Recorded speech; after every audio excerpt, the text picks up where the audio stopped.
Hier. Das ruft wie Sau. Okay, gibt ein zweites Gerät. Ne? Das ist die Hi-Hat, die sogenannte Hi-Hat. Da schlagen zwei Becken aufeinander, das steht meistens ungefähr hier.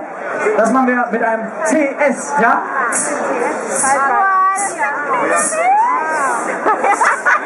Okay, kombinieren, ja? Du musst einfach den Finger reinhalten.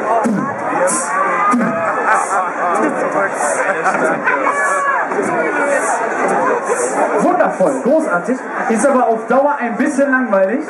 Deshalb gibt es noch diese Trommel, die ist hier, die heißt die sogenannte Snare Drum. Und jetzt Achtung auf den Vordermann, denn das simulieren wir mit einem PF. Ja?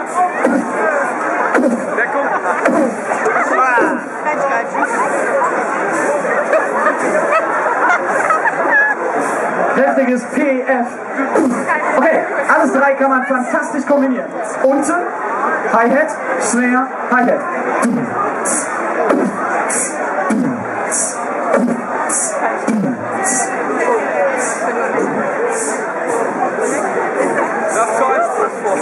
Fantastisch!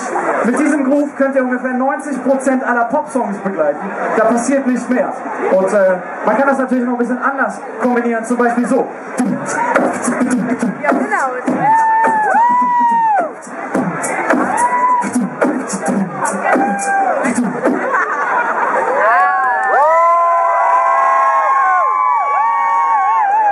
Ist aber auch immer noch langweilig, deshalb haben wir hier den anderen Mann mit der roten Mütze. Der macht einen Bass dazu.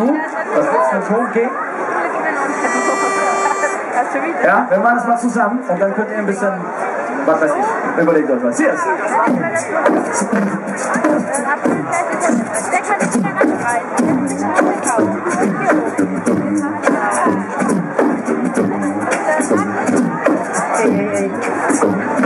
Hier.